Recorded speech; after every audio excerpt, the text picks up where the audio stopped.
Nah, itu tadi well bore model, teman-teman. Di sini kita punya beberapa waktu lagi. Sekarang kita fast forward ke reservoir model. Nah, kurang lebih sama konsepnya, berangkat dari model dulu ya. Model dulu seperti apa, kemudian dia akan diteruskan ke matematikanya, ya persamaan fluid flow-nya. Kemudian kita turunkan, turunkan, turunkan sampai yang paling simple, delta P versus delta P derivatif, masing-masing terhadap waktu, baru itu kita terjemahkan ke dalam plot. Dan plotnya itu akan mewakili modelnya. Nah, sekarang kita masuk ke model reservoir. Yang pertama tentu saja adalah reservoir yang homogen.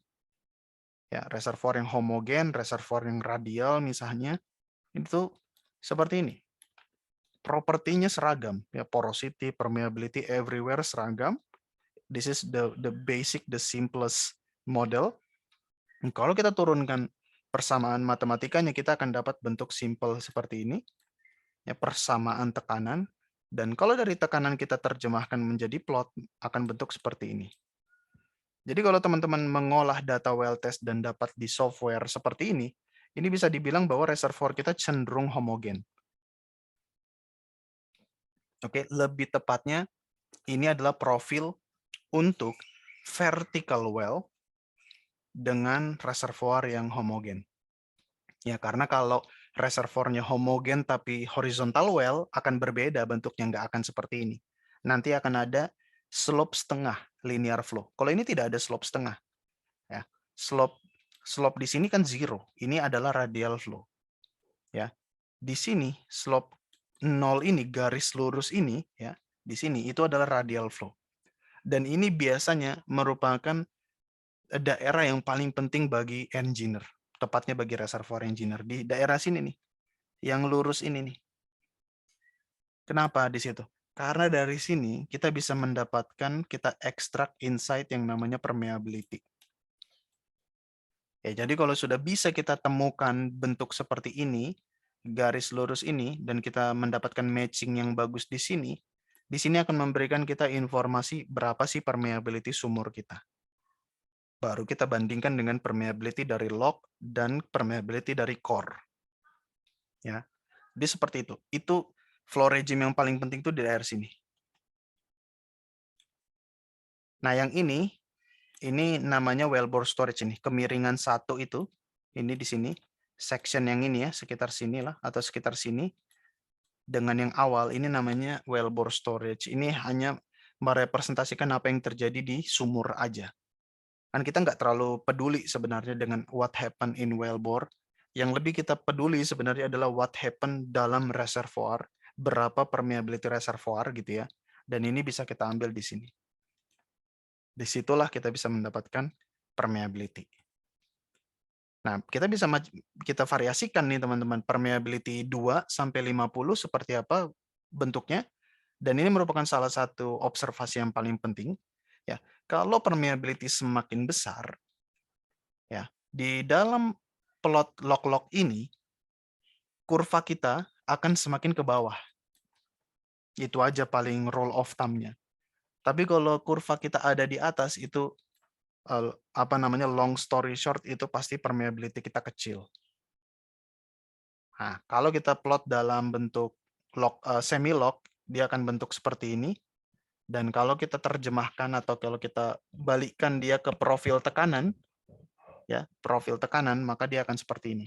Dapat teman-teman lihat permeability 2, ya drawdown-nya itu besar sekali. Dari awalnya initial pressure di sini, ya dia terjun bebas langsung ke bawah sini. Tekanannya langsung drop. Untuk aliran atau laju alir yang sama nih ya di sini, permeability 2 akan mengalami drop tekanan tuh paling besar. Ya, karena tekanannya butuh kerja keras nih untuk memprovide laju alir. Dia butuh pressure drop yang besar supaya laju alirnya tercapai. Itu karena permeability-nya kecil. Tapi kalau permeability-nya besar, pressure drop itu nggak akan tinggi. Dia nyantai aja, dia memberikan aliran nyantai aja. Nggak perlu ada pressure drop yang tinggi. Tapi kalau permeability kecil, pressure drop-nya akan besar. Dari tekanan sekitar 5.000 drop langsung ke sini. Kecil sekali gitu. Nah itu. Itu makna dari permeability. Nah, kita juga bisa variasikan thickness seperti ini ya. Kurang lebih sama seperti permeability. Makin tebal reservoir, plot kita akan makin ke bawah. Makin tipis, makin ke atas. Nah, kemudian ada juga double porosity. Double porosity ini biasanya kita apply di reservoir yang ada fracture-fracture-nya. Ya, jadi ada yang namanya kita sebut matrix reservoir, tapi ada juga yang namanya fracture system atau fissure system. Ya, fracture system atau fissure system yang dia merupakan network. Nah, ini model, teman-teman. Tidak ada reservoir yang bentuknya itu begini banget, enggak. Ini kan blok-blok, ini kan terlihat very cantik seperti kartun gitu ya. This is model. Ya, nggak mungkin kita membuat model exactly sama dengan realita. Ya, realita itu bentuknya very complicated. Kita berangkat dari model yang sederhana, tapi dari model sederhana ini kita turunkan matematikanya, dan matematikanya akan memberikan kita plot. Nah, di sini ada beberapa parameter baru namanya storativity ratio. Seberapa besar storage-nya fracture dibagi storage total, dan interporosity flow. Ini maksudnya seperti apa? Seberapa bagus matriks memberikan fluida ke fracture system. Ya.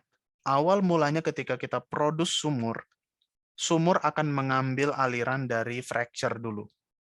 Fracture-nya akan deplete, akan habis duluan gitu ya, akan disedot duluan. Kemudian matrix akan wake up gitu ya, akan dia kebangun gitu, dan baru dia mulai memberikan fluida untuk mensupport tekanan. Nah, jadi seperti itu logic dari double porosity. Dan ada dua asumsi pseudo steady state atau transient flow. Ya, dan masing-masing akan memberikan plot yang berbeda-beda. Ada yang seperti ini, ya. Jadi untuk double porosity akan ada sedikit valley di sini, akan ada sedikit transisi, dia lembah ke bawah dulu. Baru akhirnya dia mencapai radial flow. Ya. Nah, jadi seperti ini. Kalau kita variasikan storativity ratio, kalau kita variasikan interporosity flow meter, maka akan ada variasi kedalaman valley-nya, transisinya, dia akan lembahnya makin dalam. Kalau kita variasikan interflow flow parameter, lembahnya akan muncul lebih cepat atau lebih belakangan. Jadi seperti itu. Jadi once teman-teman ketika masukkan data olah di software, ada kelihatan profil lembah seperti ini, kemungkinan reservoir teman-teman itu double porosity atau ada fracture sistemnya. Mungkin dekat patahan, dekat fault, atau mungkin memang heavily fault, ya banyak sekali fault, atau mungkin reservoir teman-teman naturally fracture. Makanya dapat profil lembah seperti ini.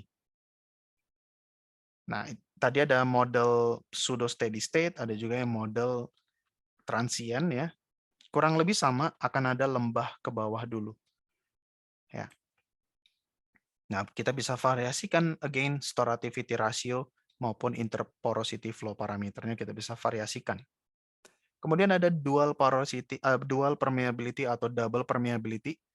Ini berbeda dengan double porosity. Kalau double porosity tadi itu ada fracture. Kalau dual permeability ini lebih ke multi layer. Ada layer 1 dan layer 2 yang berbeda permeability-nya. Dalam hal ini K1 permeability 1 lebih besar dari permeability 2. Nah, kalau kita produce, tentu saja akan ada aliran dari masing-masing layer. Kita produce terus gitu ya. Karena permeability layer 1 lebih besar daripada layer 2, maka aliran dari layer 1 ini lebih deras. Artinya yang akan lebih habis duluan adalah layer 1 karena permeability-nya paling besar. Ya. Karena dia habis duluan, tekanan di layer 1 akan habis duluan, akan kempes duluan layer 1 tekanannya.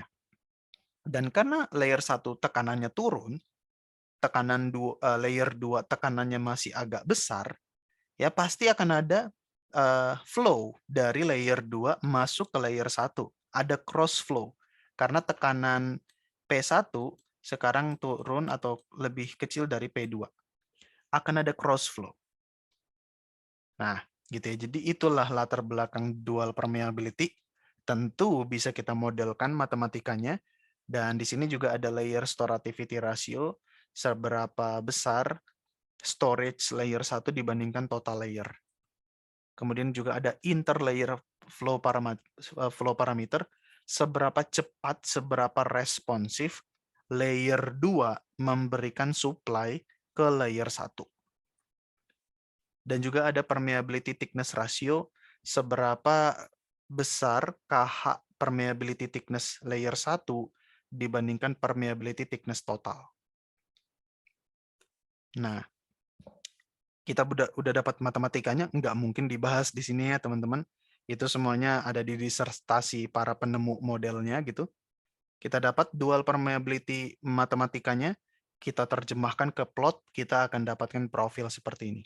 Seperti dual porosity, kita akan dapat juga valley seperti ini, lembah.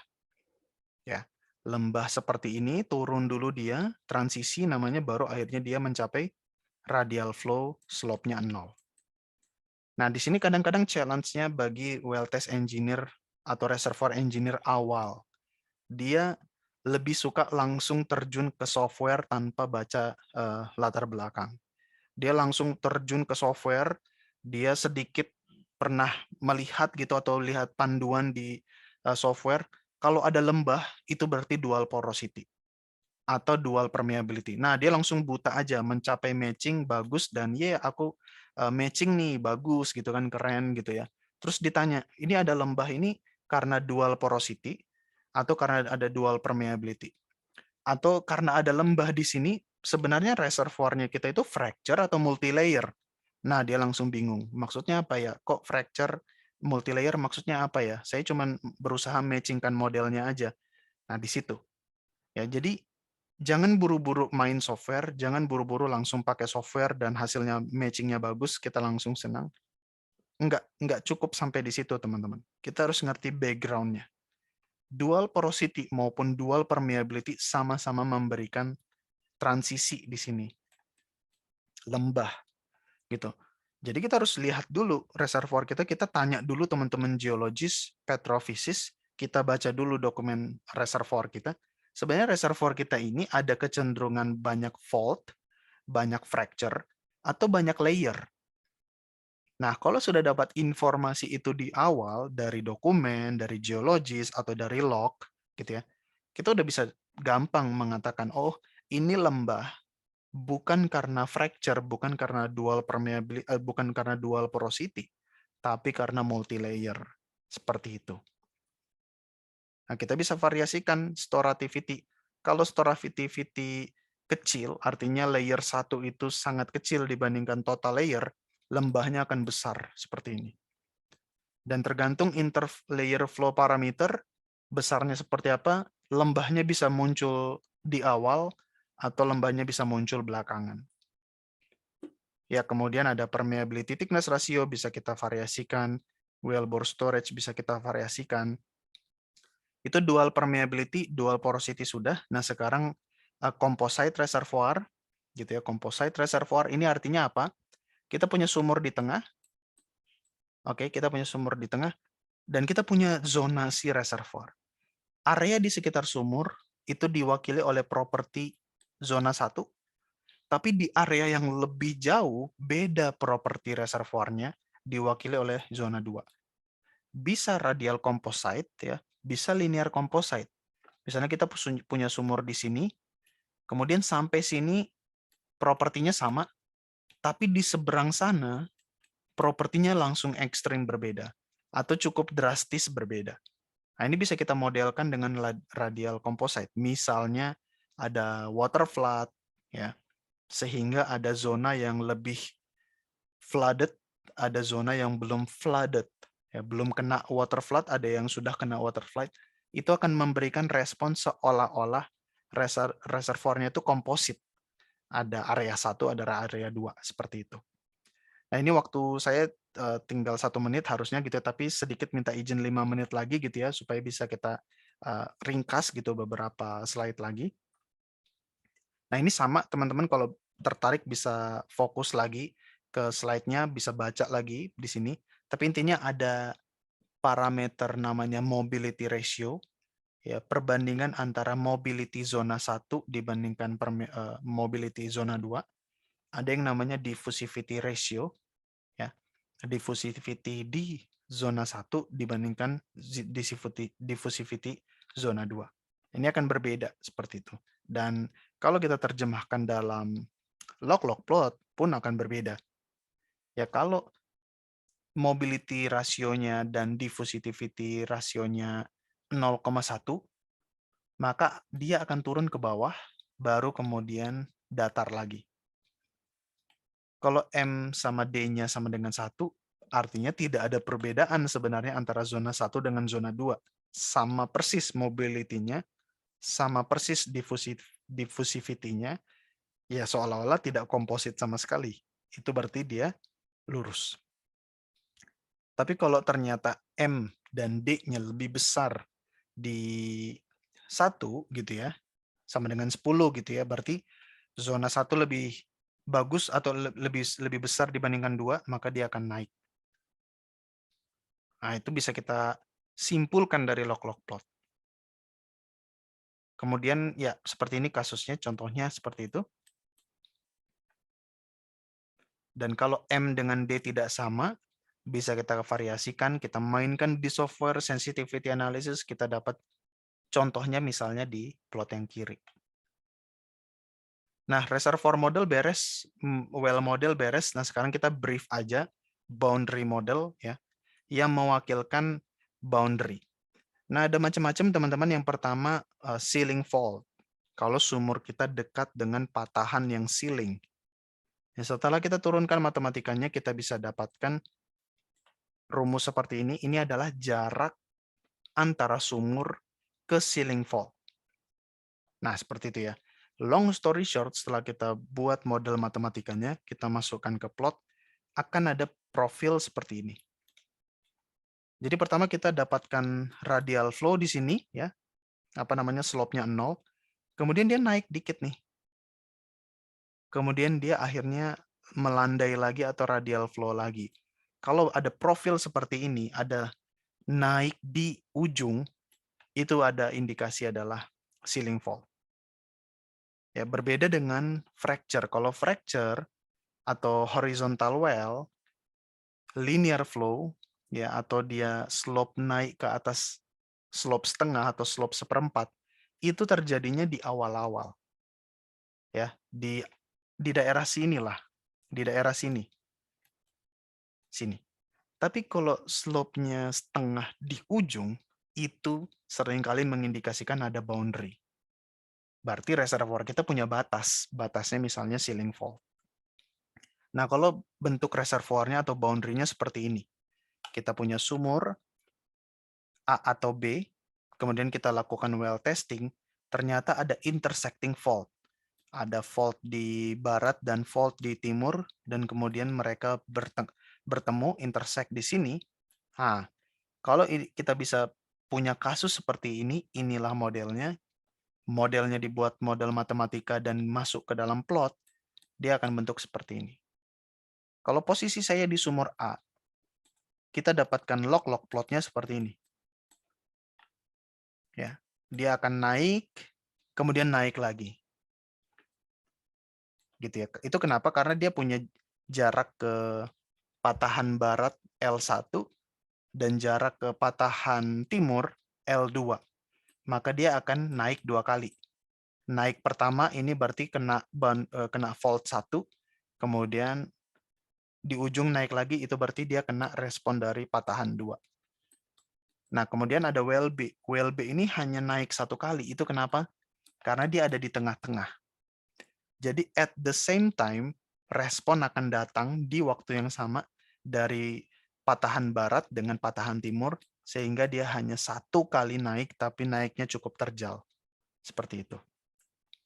Nah, jadi teman-teman untuk bisa sampai ke sini, kita harus tahu background. At the same time, kita harus punya data geologik. Misalnya data map, diskusi dengan teman-teman geologis, ada nggak patahan, ada nggak dugaan awal di mana fault kita. Kemudian kita juga bisa dapatkan seperti ini, ya, parallel fault, Modelnya seperti ini, misalnya kita punya channel, kemudian kalau kita modelkan seperti ini bisa di B di tengah-tengah, dari 2 paralel fault atau di A, kita bisa dapatkan plot log-log seperti ini.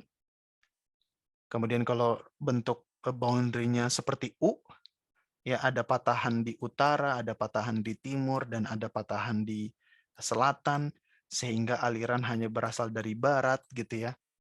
Dia bisa mendapatkan log-log plot seperti ini. Jadi teman-teman, rule of thumb-nya, kalau di ujung dari log-log plot, di ujung dari well test itu, pressure derivatif dan pressure change itu sama-sama naik di ujung, itu berarti respon kita dapatkan respon dari boundary fault. Biasanya seperti itu. Kalau reservoirnya tertutup, ya terbatas tertutup close reservoir, kalau kita melakukan pressure build up well test, log plotnya akan seperti ini. Akan terjun dia langsung ke 0. Nah, di sini enak nih, kalau kita mendapatkan profil kayak gini, berarti kita tahu reservoir saya terbatas, tertutup reservoir saya, dan di sini paling enak untuk kita bisa mengindikasikan berapa volume reservoir saya, atau berapa volume drainage saya, atau berapa volume reservoir area di sekitar sumur saya. Kemudian kalau constant pressure boundary, misalnya ketemu aquifer, atau ketemu gas cap gitu ya, misalnya aquifernya berada di barat di sini, sama. Di profil well test-nya, di ujung dia akan langsung drop ke 0. Ya, jadi kalau di sini kita bandingkan, kalau close reservoir, reservoirnya tertutup, dia akan ngedrop ke sini, gitu ya. Tapi kalau dia bertemu constant pressure boundary, kalau dia ketemu aquifer, sama, profilnya akan drop derivatifnya, tapi di ujung, di pressure change-nya itu ada sedikit naik nih di sini. Dapat teman-teman lihat di sini. Warna biru sedikit lebih tinggi dari warna hijau. Artinya, di pressure-nya, pressure plot yang atas ini pressure yang bawa pressure derivatif ya. Di pressure-nya itu ada kenaikan tekanan karena bertemu dengan constant pressure. Gitu. Tapi derivatifnya drop langsung ke 0 karena di pressure-nya itu konstan. Ya, kalau konstan tidak ada perubahan, itu artinya derivatif sama dengan 0 kan.